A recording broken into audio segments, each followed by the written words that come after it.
काले पैसे वालों को तो वाइट करना पड़ेगा ना।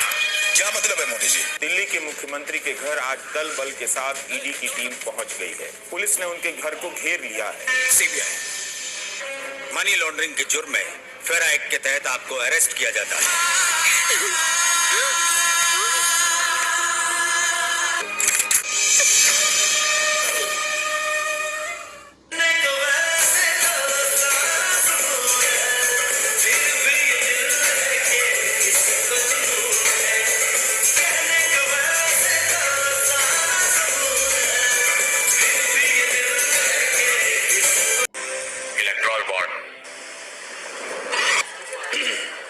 व्यापारी लोग हमारे बुलावे पर आए, इसके लिए जय श्री राम।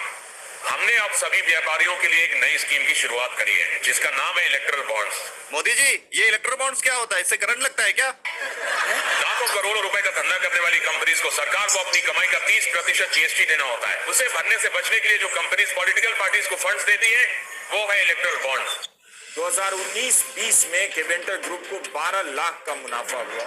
195 करोड़ चंदे में दे आई कंपनी 12 लाख रुपए पर। इस खुशी को हम आपको कैसे समझाएं?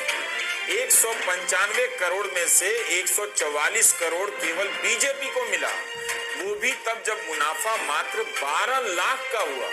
क्या ये कंपनियां अपना टैक्स बचाने के लिए इतना सारा पैसा बॉन्ड में लगा रही हैं? लगता तो नहीं है। अगर ऐसा है तो ये भी कोई बहुत बड़ा घपला है। इसलिए मेहरबानी करके किस किस ने कहां से कितना भी पैसा कमाया है उसमें से आधा हमारी पार्टी को डोनेट कर दीजिए। शाबाश, हफ्ता वसूली कर रहे हो?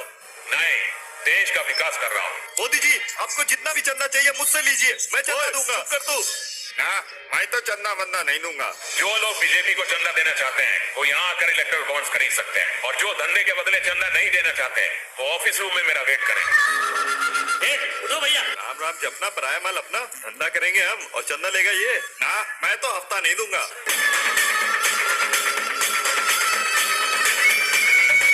आप क्या करेंगे? यहाँ आकर बीजेपी के बॉन्ड्स खरीदेंगे या ऑफिस रूम में वेट करेंगे? हम अभी उसी बात पर डिस्कस कर रहे हैं। कूल। सोच रहा था देश के विकास के लिए थोड़ा सा चंदा दे दूं। मुझे इलेक्ट्रल बॉन्ड्स की स्कीम बिल्कुल सही लगती है।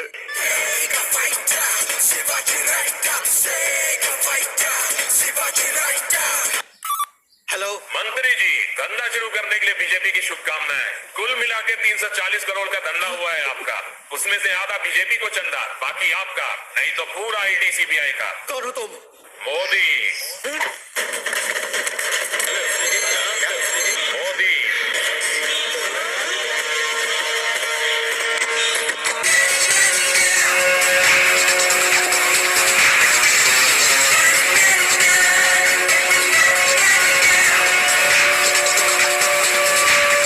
ये सारे पैसे छोटे छोटे अमाउंट्स में बांटकर दुनिया भर में फैली आपकी जान पहचान की कंपनीज में भिजवा दीजिए, और फिर उन्हें इन्हीं पैसों को भारतीय जनता पार्टी के अकाउंट में इलेक्ट्रल बॉन्ड्स के तौर पे डोनेशन करने के लिए कह दीजिए। इस तरह से ब्लैक के सारे पैसे व्हाइट हो जाएंगे। डोंट वरी मोदी जी, हम देख लेंगे। Thank you. 5.18 करोड़ का मुनाफा होता है और कंपनी चंदा देती है 175 करोड़ का। इस कंपनी के कर्मचारियों को जब पता चला होगा कि उनकी सैलरी तो बढ़ती नहीं है मगर कंपनी 600 करोड़ रुपए चंदे में दे आती है, पर आप इतना तो सोच सकते हैं कि जिस कंपनी को मुनाफा ही 12 लाख का हो, कभी 5 करोड़ का हो, वह कंपनी 250 और उसकी सहायक कंपनियां अगले साल करीब 200 करोड़ का चंदा दे रही है। मामूली मुनाफे वाली इन कंपनियों में बीजेपी को इतना पैसा देने का राष्ट्रवाद कहां से पैदा हो रहा है? क्या इसमें किसी भी प्रकार का खेल या रिश्वतखोरी या धंधा आपको नजर नहीं आता?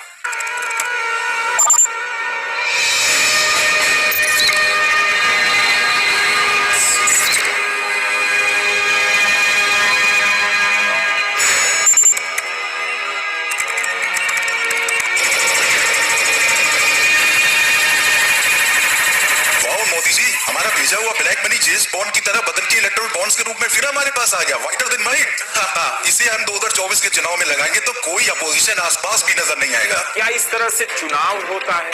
क्या किसी को भरोसा नहीं कि जनता से समर्थन मिलेगा? काले पैसों को तो हमने व्हाइट कर दिया, अब काले पैसे वालों को तो व्हाइट करना पड़ेगा ना। क्या मतलब है मोदी जी? अरेस्ट होकर जेल में जाएंगे, तो अंदर तो सभी वाइट होंगे ना। है हेलो, ईडी सीबीआई। जहाँ भी अपोजिशन दिखेगा वहां नन्ना घुसाएगा मोदी। दिल्ली के मुख्यमंत्री के घर आज दल बल के साथ ईडी की टीम पहुंच गई है। पुलिस ने उनके घर को घेर लिया है। आम आदमी पार्टी के विधायक और मंत्री भी दिल्ली के मुख्यमंत्री के सरकारी आवास पर पहुंचने लगे हैं।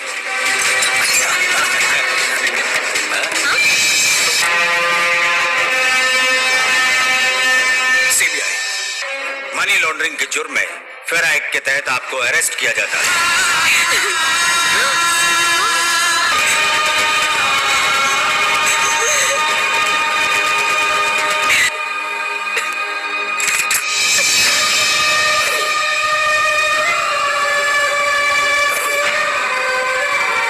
लोकसभा चुनाव के जस्ट पहले चुनाव की घोषणा होने के बाद इस प्रकार से दिल्ली के मुख्यमंत्री अरविंद केजरीवाल जी को गिरफ्तार करना सिर्फ एक चीज दिखाता है कि वो एक एक करके सभी विपक्ष के नेताओं को जेल में डालना चाहते हैं।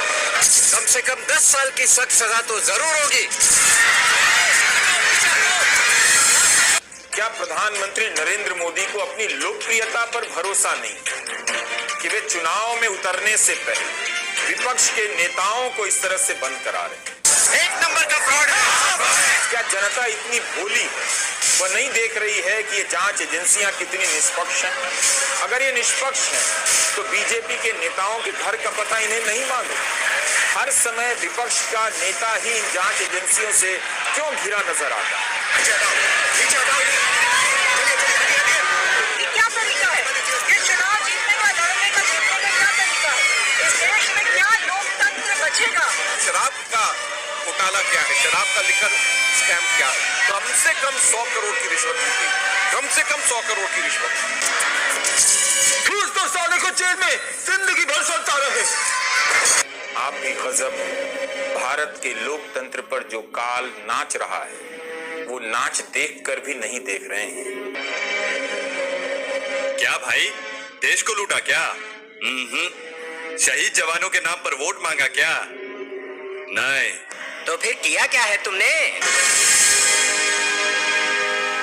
मोदी को इलेक्शन में चुनौती दिया। तब तो भैया जेल होनी ही थी।